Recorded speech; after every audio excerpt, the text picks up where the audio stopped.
दोस्तों, क्या आप कभी ऐसी परिस्थिति में फंसे हैं जहां आपके मुंह से कुछ शब्द निकल गए हों और फिर आप उन्हें वापस लेना चाहते हो? शायद कई दफा, लगभग हर दूसरे इंसान के साथ ऐसा कभी ना कभी जरूर हुआ ही होगा। ये कुछ जुबान फिसलने जैसा है। इसलिए कहा जाता है कि जितना हो सके कम बोलें, क्योंकि मौन में जितनी शक्ति है उतनी शब्दों में कहां। आज के दौर में हर तरफ केवल शोर ही शोर है। इसकी वजह से दिमाग में तनाव पैदा होना लाजमी है। ऐसे में अगर आप हर रोज कुछ देर मौन रहने का अभ्यास करते हैं तो इससे आपके तनाव पैदा होने वाले हार्मोन के लेवल में कमी आती है, जिससे आपका दिमाग शांत होता है। दोस्तों, जब भी कोई व्यक्ति गौतम बुद्ध के संघ में शामिल होता था तो बुद्ध उसे सबसे पहले शांत रहने के लिए कहते थे। ध्यान की अवस्था में जाने से पहले उस भिक्षु को शांत एवं मौन रहना सिखाया जाता था। दोस्तों, आगे बढ़ने से पहले आपको बता दें कि आज की इस खास वीडियो में हम जानेंगे कि किन मौकों पर हमें शांत रहना है और किन मौकों पर हमें बोलना है। साथ में हम यह भी जानेंगे कि शांत रहने से हमारे अंदर क्या बदलाव आ सकता है। दोस्तों, यह वीडियो बहुत ही खास है, इसलिए आपसे केवल एक निवेदन है कि वीडियो को अंत तक जरूर देखें और सुने। केवल 8-10 मिनट का यह वीडियो आपके जीवन में बहुत ही सकारात्मक बदलाव ला सकता है। आइए इस खास वीडियो को शुरू करते हैं। दोस्तों, संध्या काल का समय था। गुरुजी अपने सभी शिष्यों को बुलाते हैं और कहते हैं, कल सुबह सब लोग नदी में स्नान करने के बाद तुरंत हमारी कुटिया के सामने उपस्थित हो जाना। सभी शिष्य हैरान रह जाते हैं कि हम लोगों ने कुछ गलती की है क्या, लेकिन वह एक दूसरे से कहते हैं कि हो सकता है कि गुरुजी कल सुबह कुछ अच्छी बात बताने वाले हैं। सब शिष्य रात को सही समय पर सो जाते हैं और सुबह उठकर सभी शिष्य नदी में स्नान करने के बाद वापस गुरुजी के सामने उपस्थित हो जाते हैं। गुरुजी कहते हैं, आज मैं तुम सबको चुप रहने के फायदों के बारे में बताऊंगा। गुरु कहते हैं, 10 मौके जहां पर चुप रहने से होता है लाभ और बोलने से नुकसान। गुरुजी कहते हैं, अगर आप इन 10 मौकों पर शांत हो गए यानी मौन हो गए तो आप जीवन में जो चाहेंगे वही मिल जाएगा। आपकी जिंदगी में चमत्कारिक बदलाव शुरू हो जाएंगे। जरूरत से ज्यादा बोलना या चुप रहना दोनों ही अच्छी बात नहीं है। जैसे जरूरत से ज्यादा बारिश हो जाना या फिर जरूरत से ज्यादा धूप दोनों ही दिक्कत देती है, उसी तरह अनावश्यक बोलने से भी काफी नुकसान होता है। गुरुजी कहते हैं कि पहला ऐसा मौका जहां पर व्यक्ति को चुप रहना चाहिए, बिना तथ्य के ना बोले। गुरुजी ने कहा, अगर आपके पास कोई तथ्य नहीं है तो वहां चुप रहने में ही भलाई है। चुप बैठने से दिमाग में नई कोशिकाओं का निर्माण होता है और इससे ज्ञान की वृद्धि होती है। बोलने में भलाई वही है जहां आपको किसी चीज के बारे में पूरा ज्ञान हो। अगर आप बिना तथ्य के कहीं बोलते हैं या फिर बेवजह बोलते हैं तो आपका वहां मजाक भी बन सकता है। अगर आपके पास पर्याप्त जानकारी नहीं है, ऐसी जगह पर बोलने से आपका मजाक तो बनेगा ही, साथ ही साथ लोगों का भरोसा भी आपसे उठने लगेगा। इसलिए ऐसी जगह पर शांत रहो जहां तुम्हें पता ना हो कि क्या बोलना है क्या नहीं। जब तक आपको उस तथ्य के बारे में अच्छा ज्ञान नहीं है, उसके बारे में पता नहीं है, तो वहां चुप रहना ही ज्यादा समझदारी है। गुरुजी ने कहा, दूसरा ऐसा मौका जहां पर व्यक्ति को चुप रहना चाहिए, शब्दों से न पहुंचे ठेस। अगर आपके शब्द किसी को मानसिक ठेस पहुंचा रहे हैं तो वहां चुप हो जाना चाहिए। कमजोर व्यक्ति के बारे में कुछ भी बोलकर आप महान नहीं बन सकते हैं। महान आप किसी कमजोर का साथ देने में बनेंगे। कई बार कुछ लोग अपने से छोटे व्यक्ति को भला बुरा कहते रहते हैं। सामने वाला इंसान तो कद में आपसे छोटा है, वह आपको कुछ नहीं बोलेगा, लेकिन आप उसकी नजरों में गिरते चले जाएंगे। हो सकता है कि कल वह भी आपसे पद में बड़ा हो जाए। पद में आपसे जब वह बड़ा हो जाएगा तो आज जो रवैया आपका उसके साथ है, आने वाले समय में वह भी आपके साथ वही करेगा। आप किसी को नीचा दिखाकर बड़ा नहीं बन सकते हैं। बड़ा बनना है तो अपने से छोटे लोगों की इज्जत भी करना सीखें और साथ ही साथ बड़े लोगों का भी सम्मान करना चाहिए। लोगों को लगता है कि अगर वह अकड़ कर बोलेंगे और सामने वाले को नीचा गिराने की कोशिश करेंगे तो वह बड़े बन जाएंगे, तो यह उन सब की भूल है। गुरुजी ने आगे कहा, तीसरा मौका जहां पर व्यक्ति को चुप रहने में ही भलाई है, क्रोध या घृणा करने वाले लोग। जब कोई अपना या सगा संबंधी आप पर क्रोध कर रहा हो, आपका अपमान कर रहा हो, तो आपको उस वक्त चुप रहना चाहिए ताकि सामने वाले का गुब्बारा पूरी तरह से फट जाए। आप यदि सही हैं तो उसे कतई माफी ना मांगें और चुप रहकर ही उचित समय का इंतजार करें। वह खुद आपसे माफी मांग लेगा जब उसे अपनी गलती का एहसास हो जाएगा। गुरुजी आगे कहते हैं कि अगर आपका कोई सगा संबंधी आप पर क्रोध कर रहा हो और आपका उस समय शांत रहना आदर सम्मान देने की निशानी होती है, इससे ना कोई छोटा होता है और ना ही बड़ा।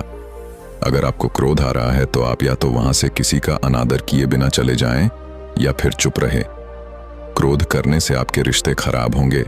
क्रोध करने से हमेशा क्रोध करने वाले व्यक्ति का ही बुरा होता है। गुरुजी आगे कहते हैं कि एक बार की बात है, एक सांप जंगल से भागते हुए किसी राजा के घर में पहुंच गया।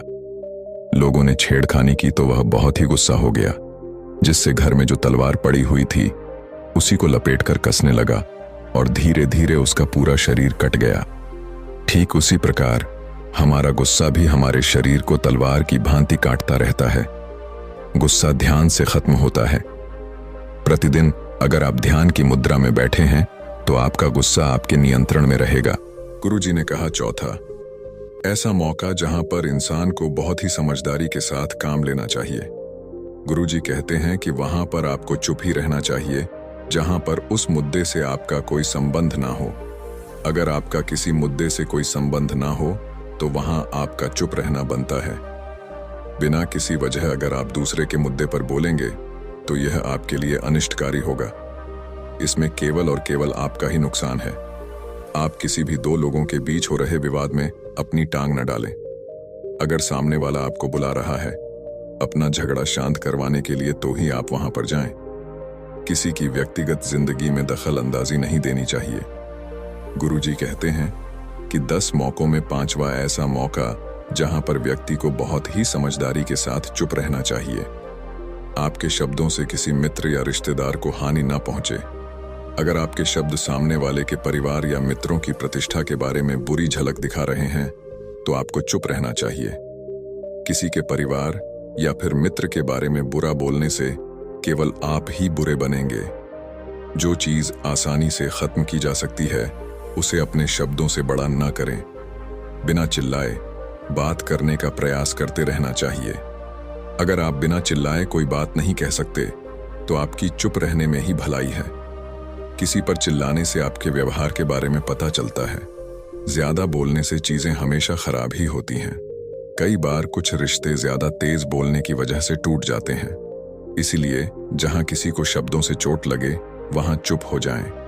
यदि आपके शब्दों से किसी दूसरे के मान सम्मान को ठेस पहुंच रही है तो वहां आपको चुप हो जाना चाहिए। जब कोई व्यक्ति आपके सामने नहीं है तो आप उस व्यक्ति के बारे में बुरे शब्द किसी तीसरे व्यक्ति के सामने ना बोले।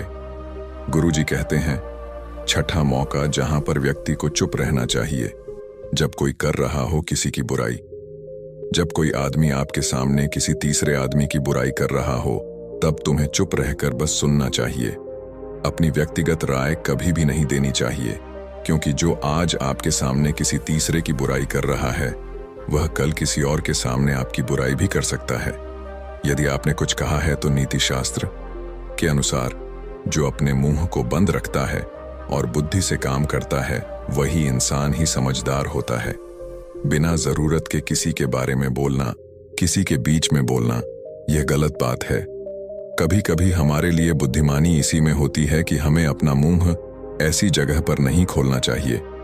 गुरुजी आगे कहते हैं कि 10 मौकों में 7वां ऐसा मौका जहां पर व्यक्ति को चुप रहना चाहिए, जब कोई नहीं समझे आपकी भावना। यदि आपको लग रहा है कि सामने वाला व्यक्ति आपकी भावना, दुख या जो परेशानी है उसको वह समझ नहीं पा रहा है या समझने का प्रयास ही नहीं कर रहा है या वह आपको ध्यान से सुन ही नहीं पा रहा है, तो ऐसे व्यक्ति के सामने आप चुप ही रहे, क्योंकि ऐसे लोगों को आपकी भावना या दुख से कोई मतलब नहीं होता है। ऐसे लोगों को अपना राज्य बताकर आप पछताएंगे ही। इसलिए हर किसी को अपने मन की बात नहीं बतानी चाहिए। जब आपको लगने लगे कि सामने वाला व्यक्ति आपकी भावनाओं को ठीक तरीके से समझ रहा है, आप जो कह रहे हैं वह ठीक से सुन रहा है, तभी आप उससे अपने मन की बात कहें। गुरुजी कहते हैं कि 8वां मौका जहां पर आपको चुप रहना चाहिए। जब कोई इंसान अपना दुख व्यक्त करे, यदि कोई इंसान अपने दुख या परेशानी को आपको बता रहा है, तो इसका मतलब यह है कि वह आपको अपना समझ रहा है। ऐसे में तुरंत ही उसे समाधान बताने के बजाय चुप रहकर उसके दुख या समस्या को ध्यान से सुने। उसके दुख या समस्या को किसी और को भूलकर भी ना बताएं।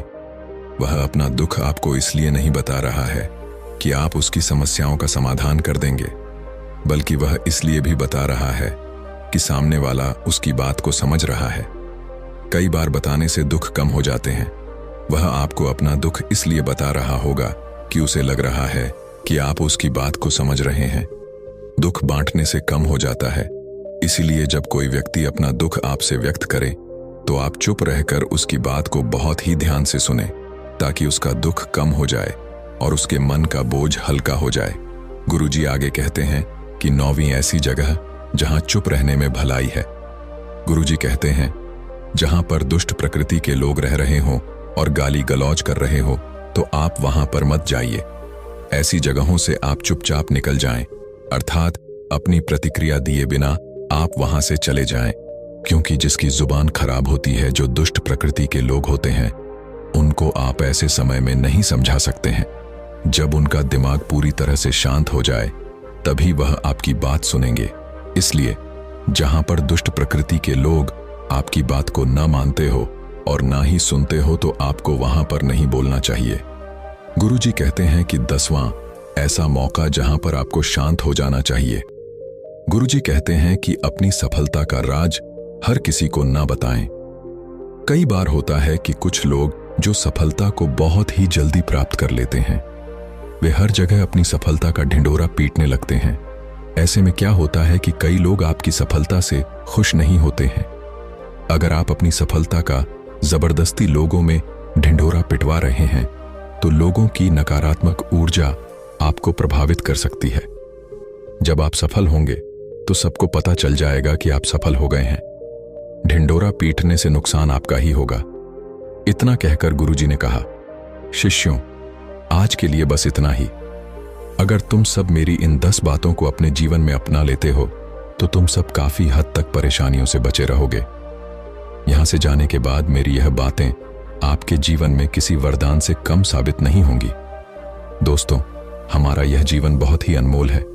इस मनुष्य जीवन में जितनी परेशानियां कम होंगी, उतना ही जीवन खुशहाल एवं सुख में होगा। दोस्तों, गुरुजी के बताए अनुसार अगर आप भी अपने जीवन में ऐसे 10 मौकों पर समझदारी से चुप रहते हैं, तो आपके जीवन की समस्त परेशानियां समाप्त हो जाएंगी। उम्मीद करते हैं दोस्तों कि आपको यह वीडियो और जानकारी पसंद आई होगी। अंत में आपसे केवल एक निवेदन है कि कृपया वीडियो को लाइक और शेयर जरूर कर दें और हमारे चैनल जीवन रचना को सब्सक्राइब अवश्य कर लें।